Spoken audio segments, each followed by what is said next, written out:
ಈಗಾಗಲೇ ಪರಿಹಾರ ಬಂದಿದೆ ಅಂತ ಹೇಳ್ಬಿಟ್ಟು ಎಲ್ಲ ರೈತರಿದ್ದಾರೆ 3,850 ಜನಕ್ಕೆ 3,57,82,000 ರೂಪಾಯಿ ಅವ್ರಿಗೆ ಜಮಾ ಆಗುತ್ತೆ.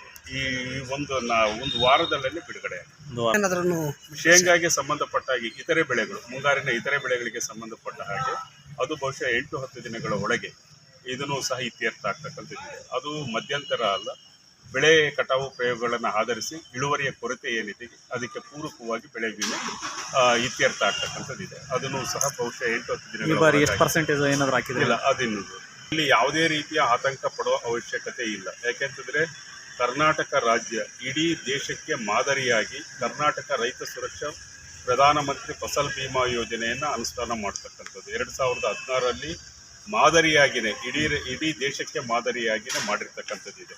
ಇದರಲ್ಲಿ ಪೂರಕವಾಗಿ ರೈತರು ಏನು ಬೆಳೆ ಬೆಳೆದಿದ್ದಾರೆ ಅವರ ಸರ್ವೆ ನಂಬರಲ್ಲಿ, ಅವರ ಇಸ್ಸಾ ನಂಬರಲ್ಲಿ ಆ ಬೆಳೆ ದಾಖಲಾಗಿರುತ್ತೆ. ಅದಕ್ಕೆ ಪೂರಕವಾಗಿ ಈಗ ಆಧಾರನೂ ಸಹ ಅವರ ಸರ್ವೆ ನಂಬರ್ ಅಥವಾ ಪಹಣಿಗೆ ಆಧಾರನೂ ಸಹ ಜೋಡಣೆ ಆಗಿರ್ತಕ್ಕಂಥದ್ದಿದೆ.